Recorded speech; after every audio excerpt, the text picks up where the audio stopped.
할렐루야. 감사합니다. 오늘 하루도 하나님께서 도와주심으로 하는 일마다 잘 되고 또 마음의 기쁨과 감사가 넘쳐나시기를 소망합니다. 자, 오늘은 남아있는 횃불 언약 두 번째 시간으로 가나안 땅과 횃불 언약에 대하여 살펴보도록 하겠습니다. 오늘의 생명 양식은 시편 105편 11절입니다. 이르시기를 내가 가나안 땅을 내게 주어 너희 기업의 지경이 되게 하리라 하셨도다. 이는 하나님의 말씀이니라. 아멘. 자, 횃불 언약은 크게 땅과 자손에 대한 약속이죠. 이 언약이라는 것은 항상 땅에 대한 약속과 자손에 대한 약속이 포함되어 있습니다. 그래서 자손은 아브라함의 후손들이고, 그리고 이 땅에 대한 약속은 가나안 땅을 주신다는 약속이죠. 그래서 횃불 언약은 가나안 땅을 주시는 언약입니다. 창세기 15장 17절 말씀 보니까 쪼갠 고기 사이로 하나님의 임재를 상징하는 횃불이 지나갔죠. 그래서 그때부터 횃불 언약이다 이렇게 부르는 거죠. 18절에 여호와께서 아브라함으로 더불어 언약을 세워 가라사대 내가 이 땅을 애굽 강에서부터 그 큰 강 유브라데까지 내 사돈에게 주노니, 이 땅이 바로 가나안 땅을 가리키는 것입니다. 시편 105편 11절에도 이르시기를 내가 가나안 땅을 내게 주어 너희 기업의 지경이 되게 하리라 약속하고 있습니다. 이러한 가나안 땅을 주시겠다는 약속과 관련해서 볼 때 횃불 언약은 아직도 완전히 성취되지 않은 남아있는 언약이라고 할 수가 있습니다. 자, 그 이유는 무엇일까요? 첫째로 아직도 아브라함의 후손들이 가나안 땅을 완전히 소유하지 못했기 때문이죠. 자, 역사적인 과정을 살펴보도록 하겠습니다. 첫째로 여호수아 때 이스라엘 백성들이 가나안에 입성하여 중요 거점을 정복하였습니다. 그러나 가나안 족속을 완전히는 쫓아내지 못하였죠.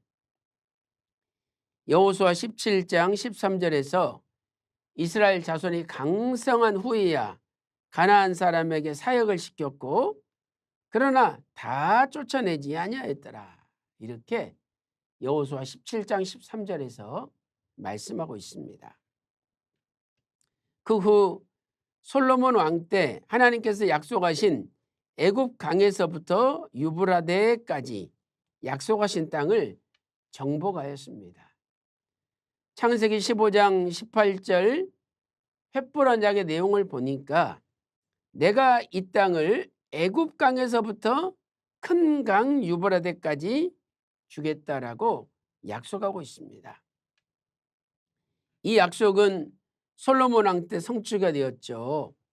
열왕기상 4장 21절에 솔로몬이 하수에서부터 블레셋 사람의 땅에 이르기까지와 애굽 지경에 미치기까지 모든 나라를 다스림으로라고 말씀하고 있죠. 이 하수가 바로 유브라데 강이죠. 그래서 솔로몬 시대의 정복한 땅을 보면 여기가 유브라데 강 아닙니까? 이 유브라데 강까지 진출을 했던 것입니다.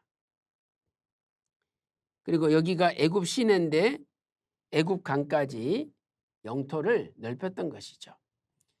역대하 9장 26절에서는 솔로몬이 유브라데 강에서부터 블레셋 땅과 애굽 지경까지 열왕을 관할하였다. 애굽 지경이라는 것은 이 애굽 시내를 가리키는 거죠. 그리고 나서 주전 586년 이스라엘 백성들이 바벨론 포로 끌려가서 다시 가나안을 빼앗겼습니다.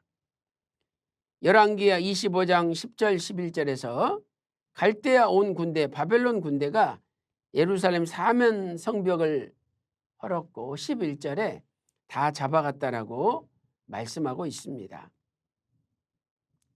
물론 주전 586년에 바벨론 포로로 끌려가서 주전 537년에 제1차로 귀환을 했습니다.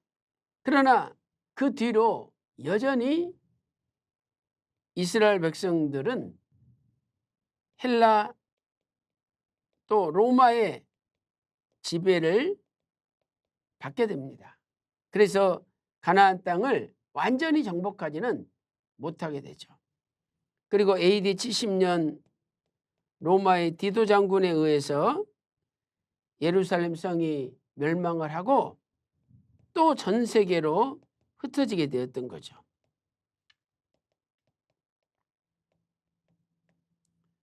그리고 1948년 다시 나라가 독립이 됐지만 아직도 이스라엘 땅은 팔레스타인인들이 지배하고 있는 지역이 있고 여전히 분쟁 가운데 있는 것입니다. 주전 537년 바벨론에서 귀환하였으나 현대에 이르기까지 아직도 아브라함의 자손은 가나안 땅을 완전히는 소유하지 못하고 있는 것입니다. 에스라 2장 1절에 바벨론 왕 느부갓네살에게 사로잡혀 바벨론으로 갔던 자의 자손 중에서 노임을 받고 예루살렘과 유다 도로 돌아온 자들이 있었죠. 그러나 아까 말씀드린 대로 헬라와 로마의 지배를 받고 또 주후 70년에 나라가 멸망하고 쫓겨났다가 1948년 독립했지만 현대에 이르기까지 이스라엘은 전체 애굽 시내부터 저 유브라데까지 가나안 땅을 소유하지 못하고 있는 것입니다. 더 나아가서 두 번째 이유는 무엇입니까?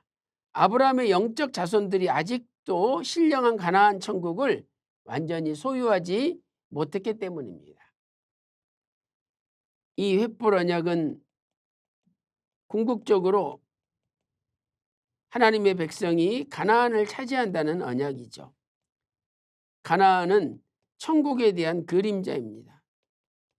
그러므로 아브라함의 영적 후손들이 이 천국에 들어갔을 때 진정으로 횃불 언약은 성취가 되는 것입니다. 첫째로 가나안 땅은 예수님을 믿는 아브라함의 영적 자손들이 소유해야 될 천국의 그림자이죠. 그래서 시편 106편 24절에서 가나안 땅을 낙토 즐거운 땅이라고 표현하고 있습니다. 가장 즐거운 땅은 천국이죠. 또 베드로전서 1장 4절에 썩지 않고 더럽지 않고 쇠하지 아니하는 기업을 주셨는데 그것은 너희를 위하여 하나님의 백성들을 위하여 하늘에 간직하신 것이라.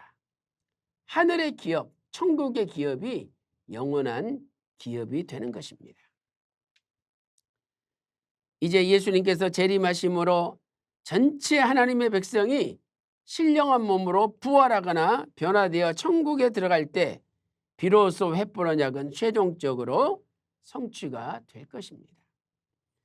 데살로니가서 4장 16절 17절에서 주께서 강림하시리니 그리스도 안에서 죽은 자들이 먼저 일어나고 부활하고 그 후에 우리 살아남은 자도 저희와 함께 구름 속으로 끌어올려 변화된다는 거죠. 그래서 천국에서 항상 주님과 함께 있게 됩니다. 사도 바울은 디모데후서 4장 18절에서 주께서 그의 천국에 들어가도록 우리를 구원하신다고 약속하고 있습니다. 이런 의미에서 위선 박아브람 목사님께서는 잊어버렸던 만남 558페이지에서 천국도 하나님께서 성도들에게 주신 기업입니다. 그 기업은 자기를 사랑하는 자들에게 약속하신 나라요. 야고보서 2장 5절. 주의 나라요. 시편 106편 5절. 하나님의 나라요. 고린도전서 6장 9절과 10절, 15장 50절, 또 갈라디아서 5장 21절이죠. 썩지 않고 더럽지 않고 쇠하지 아니하는 기업, 베드로전서 1장 4절입니다. 그러므로 오늘날 하나님의 백성에 있어서 횃불 언약은 이 땅에 하나님의 나라가 도래할 때까지 계속적으로 성취되어야 할 남아있는 언약이라고 할 수 있는 것입니다. 이렇게 정리하고 있습니다. 오늘 또 횃불 언약이 완성되는 그날 하나님의 백성들이 다 부활하고 변화되어서 하나님 나라 천국에 다 들어가 영원한 기업을 선물로 받으시기를 주님의 이름으로 축원합니다. 기도 올리겠습니다. 하나님 아버지, 우리가 부활하고 변화되어 주님 재림하심으로 하나님 나라에 입성하여 주님과 영원히 함께 살기를 소원합니다. 그날을 소망 가운데 바라보면서 날마다 이 땅에서 하루하루 삶이 믿음으로 승리하는 삶을 살게 인도하여 주시옵소서. 감사드리옵고 예수님의 이름으로 간절히 기도 올리옵나이다. 아멘.